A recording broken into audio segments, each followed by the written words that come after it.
அதிமுகவோட தமிழக வெற்றி கழகம் கூட்டணி வைக்க வாய்ப்பு இருக்கிறதா அப்படிங்கிற கேள்வி இன்னும் வலுவாக இருக்கின்றது. ஏன்னா தொடர்ச்சியாக தொடக்கத்திலிருந்து தமிழக வெற்றி கழகத்தை பொறுத்த வரைக்கும் கடுமையாக விமர்சிக்கப்படக்கூடிய கட்சி திமுக மட்டும்தான். பாஜக விமர்சிப்பாங்க, ஆனால் அதிமுக பெரிய அளவில் அவங்க விமர்சிக்கலை. அதுக்கான காரணம் அவங்க சொல்லும் போது ஆளும் கட்சியாக மாநிலத்தில் திமுக இருக்காங்க, மத்தியில் பாஜக இருக்காங்க, அதை தான் விமர்சிக்க முடியும். அதிமுக ஏன் விமர்சிக்கணும் அப்படிங்கிற ஒரு ரீதியில் தமிழக வெற்றி கழகம் அவங்க காரணம் சொல்கிறாங்க. விஜயை பொறுத்த வரைக்கும் செயற்குழு கூட்டத்தில் கூட்டணி குறித்தும் சூசகமாக பேசியிருக்கார். தமிழக சட்டப்பேரவையில் அப்போது 4 மணி போட்டி இருக்கிறதா அப்படிங்கிற கேள்வி அவருடைய பேச்சு மூலமாக எழுகிறது.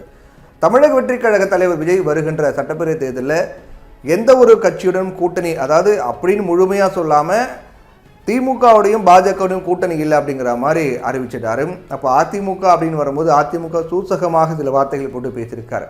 தமிழக சட்டப்பேரவை தேர்தலுக்கு இன்னும் 9 மாதங்கள் மட்டும்தான் இருக்குது. அடுத்த ஆண்டு மே மாதத்தில் சட்டப்பேரவை தேர்தல் நடக்க இருக்கின்றது. இதையொட்டி முதலமைச்சர் மு.க.ஸ்டாலின் 9 மாதத்திற்கு முன்பாகவே இப்போ ஓரணியில் தமிழ்நாடு, ஓரணியில் தமிழகம் அப்படிங்கிற பெயரில் தேர்தல் பிரச்சாரத்தை தொடங்கிட்டார். இதோட முதலமைச்சரே வீதியில் இறங்கி பொதுமக்களை சந்தித்து தன்னுடைய ஆட்சியின் சாதனைகள் குறித்து விளக்கிட்டு இருக்கார். இதே போல மாநிலம் முழுவதும் திமுக அமைச்சர்களும் மாவட்ட செயலாளர்களும் எம்எல்ஏக்களும் தேர்தல் பணியை தொடங்கிட்டாங்க. திமுக கூட்டணியும் ஏறத்தாழ ஒரு உறுதியான கூட்டணியாக முடிவாகியிருக்கு. இதே போல் அதிமுக பாஜக கூட்டணியும் முனைப்புடன் தேர்தல் பணியில் ஈடுபட ஆயத்தமாகிட்டு வராங்க. அந்த கூட்டணியில் பாமகவை இழுப்பதற்கு நிறைய நடவடிக்கைகள் முயற்சிகள்லாம் மேற்கொள்ளப்பட்டு வருது. இதுக்காக தைலாபுரம் தோட்டத்தில் பாமக நிறுவனர் டாக்டர் ராமதாஸ் ஆடிட்டர் குருமூர்த்தியெல்லாம் சந்தித்து பேசினார். அந்த பேச்சுக்கு பின்னாடி பாஜக இருக்குது அப்படின்லாம் கூட சொல்லப்பட்டது. ஆடிட்டர் குருமூர்த்தி தூது சென்ற போதிலும் கூட டாக்டர் ராமதாஸ் இன்னமும் தன்னுடைய நிலைப்பாட்டை மாற்றிக்கொள்ளவில்லை, அறிவிக்கவும் இல்லை. அதே சமயம் அன்புமணி ராமதாஸ் பொறுத்த வரைக்கும் அதிமுக பாஜக கூட்டணியுடன் கைகோர்க்கவே, அதில் அதிகபட்சமாக பாஜகவோடு கைகோர்க்கவே அன்புமணி விரும்புவதாக சொல்லப்படுகிறது. ஏற்கனவே நாம் தமிழர் கட்சி தேர்தலில் தனித்து தான் போட்டி அப்படிங்கிறது திட்டவட்டமாக அறிவிச்சு அது உறுதியாக இருக்காங்க. வேட்பாளர் பட்டியல் தயாரிப்பதில் அக்கட்சியினுடைய தலைமை ஒருங்கிணைப்பாளர் சீமான் மும்முரமாக ஈடுபட்டு வராரு. வேதாரண்யம் தொகுதி வேட்பாளர் இடும்பாவனம் கார்த்தி ஏற்கனவே அறிவிக்கப்பட்டுவிட்டார். மீதம் இருக்கக்கூடிய 233 தொகுதிகளுக்கு வேட்பாளர்களை தேர்வு செய்வதில் சீமான் தீவிரமாக ஈடுபட்டு வராரு. அடுத்த பிரதான கட்சி அப்படின்னு பார்த்தோம் அப்படின்னா பல கட்சிகள் திமுக, அதிமுக, அதாவது குறிப்பிட்டு பிரதான கட்சி அப்படிங்கிறதுனா எத்தனை முனை போட்டி அப்படின்னு பார்க்கும்போது திமுக தலைமையில் ஒரு போட்டி, அதிமுக தலைமையில் ஒரு போட்டி, நாம் தமிழர் ஒரு போட்டி அப்படின்போது திமுக பாஜகவோட கூட்டணி கிடையாது அப்படின்னு அறிவித்த விஜயினுடைய கட்சி தமிழக வெற்றி கழகம் அடுத்த முனை போட்டியாக, 4வது முனை போட்டியாக பார்க்கப்படுகிறது. தமிழக வெற்றி கழகத்தை பாஜக கூட்டணியில் இழுக்கணும் அப்படிங்கிறதுக்கான முயற்சிகளும் திரைமறைவில் போயிட்டு இருக்கிறதாக சொல்லப்படுகிறது. இருந்தாலும் அதற்கு தற்போது வரை பலன் இல்லை. நடைபெற்ற செயற்குழு கூட்டத்தில், தாவேகாவுடைய செயற்குழு கூட்டத்தில் விஜய் திட்டவட்டமாக சில விஷயங்கள்லாம் தெரிவித்தார். அதன்படி தேர்தலில் தங்கள் கொள்கைக்கு எதிரான திமுகவுடனும் தங்கள் கொள்கைக்கு எதிரான பாஜகவுடனும் தன்னுடைய அரசியல் எதிரியாக இருக்கக்கூடிய திமுகவுடனும் ஒருபோதும் கூட்டணி கிடையாது அப்படின்னு விஜய் திட்டவட்டமாக அறிவிச்சிட்டாரு. ஆனால் அதிமுகவை குறித்து அவர் பேசும்போது அதிமுகவோட கூட்டணி இல்லை அப்படிங்கிற மாதிரியும் இருக்குது அப்படிங்கிற மாதிரியும் எந்த ஒரு வார்த்தையும் நேரடியாக சொல்லலை. கூட்டணி அப்படின்னு வந்தால் அது தாவேகா தலைமையில் தான் அமையும் அப்படின்னும் விஜய் சொல்லியிருக்காரு. திமுகவையும் பாஜகவையும் ஒரே தராசில் வைத்து விமர்சித்திருப்பது தான் பேச்சு பொருளாக மாறியிருக்கிறது. இதன் மூலமாக தாவேகா தலைமையில் கூட்டணி அப்படின்னு இப்போ இருக்கிற நிலைப்பாடு தேர்தல் நேரத்தில் மாறுமா, அதிமுகவோடு இணைந்து சில டிமாண்ட் வச்சு அதன் மூலமாக இந்த அதிமுகவோடு இணைந்து தேர்தலை சந்திப்பார்களா அப்படிங்கிற ஒரு கேள்வியும் எழுந்துட்டு இருக்கிறது.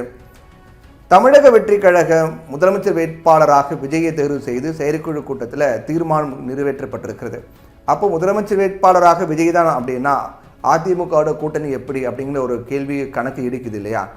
அது தேர்தல் நேரத்தில் அதை சமரசம் செய்து ஒருவேளை ஆட்சியில் பங்கு அப்படிங்கிற ரீதியில் அதிமுக தமிழக வெற்றி கழகம் சரிசமமாக பங்கிட்டுக் கொள்வார்கள். அது தேர்தல் நேரத்தில் திமுகவுக்கான மக்கள் செல்வாக்கு அதிகமாக இருப்பதாக தெரிய வந்தால் இது போன்ற முடிவு எடுப்பதற்கான வாய்ப்பும் இருப்பதாக பார்க்கப்படுகிறது.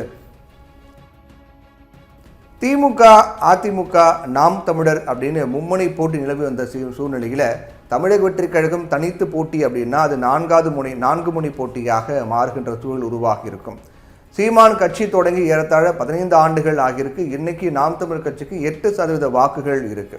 அதே சமயம் புதிதாக கட்சி தொடங்கி அரசியல் பிரவேசம் எடுத்த தமிழக வெற்றி கழகத்துக்கு எடுப்பிலேயே ஒரு 8 விழுக்காடு வாக்கு வரதுக்கான வாய்ப்பு அதிகமாக இருக்கிறதாக கூட சொல்லப்படுகிறது. பொதுவாக தமிழகத்தில் ஆட்சி அமைக்கும் கட்சிக்கும் எதிர்க்கட்சிக்கும் இடையே 8 முதல் 10% வாக்குகள் வித்தியாசம் இருக்கும். 35லேருந்து ஒரு 40% வாக்குகளை வாங்கிட்டாங்க அப்படின்னா அது ஆட்சி அமைச்சிருவாங்க. அந்த வகையில் தொங்கு சட்டப்பேரவை அமைந்தால் ஆட்சி அதிகாரத்தை தீர்மானிக்கக்கூடிய காரணியாக நாம் தமிழர் கட்சியும் தமிழக வெற்றிக் கழகமும் இருக்குமா அப்படிங்கிற ஒரு கருத்தும் பார்க்கப்படுகிறது. ஏற்கனவே திமுக அமைச்சர்கள் மீதான முறைகேடு புகார், சிவகங்கை அஜித்குமார் காவல் மரணம் அப்படின்னு திமுகவது பல்வேறு குற்றச்சாட்டுகளை பல்வேறு அந்த சம்பவங்களை மையப்படுத்தி பிரச்சாரம் செய்வதற்காக எதிர்க்கட்சிகளை ரொம்ப தீவிரமாக ஆயத்தமாகிட்டு வராங்க. இந்த சூழ்நிலையில் வருகின்ற சட்டப்பேரவை தேர்தல் அந்த கட்சிக்கு அவ்வளவு எளிதாக இருக்குமா, திமுக கூட்டணிக்கு எளிதாக இருக்குமா அப்படிங்கிற கேள்வியும் பார்க்கப்படுகிறது. 4 முனை போட்டியில் வெல்லப்போவது யார்? ஒருவேளை விஜய் தனித்து போட்டியிட்டார்னா 4 முனை போட்டி ஏற்பட்டால் வெல்லப்போவது யார் அப்படிங்கிறதையும் நம்ம மிகப்பெரிய எதிர்பார்ப்பு ஏற்படுத்தியிருக்கிறது. இப்போ விஜய் பேசும்போது சொல்றாரு, கொள்கை எதிரி மற்றும் பிளவாத சக்திகளோட என்றைக்கும் நேரடியாக மறைமுகமாக கூட்டணி கிடையாது அப்படிங்கிறதுல தாவேக்கா மிக உறுதியாக இருக்கு அப்படின்னு விஜய் சொல்றாரு. கூட்டணி என்றாலும் தாவேக்கா தலைமையில் அமையும். கூட்டணி எப்போதும் திமுக மற்றும் பாஜகவுக்கு எதிராகத்தான் இருக்கும். அதில் சமரசம் அப்படிங்கிற பேச்சுக்கு இடமில்லை.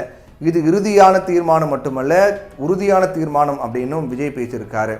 ஆனால் அதிமுக அப்படின்னு வரும்போது தேர்தல் நேரத்தில் திமுக வெல்வதற்கான வாய்ப்பு மக்கள் செல்வாக்கு அதிகமாக இருக்குது அப்படிங்கிற ஒரு நிலை ஏற்படும் போது நிச்சயமாக இந்த நிலைப்பாடுகளை மாறுவதற்கான வாய்ப்பு அதிகமாக இருக்கின்றது. அதிமுகவோடு விஜய் சேருவாரா அப்படிங்கிறத நம்ம பொறுத்திருந்து தான் பார்க்கணும்.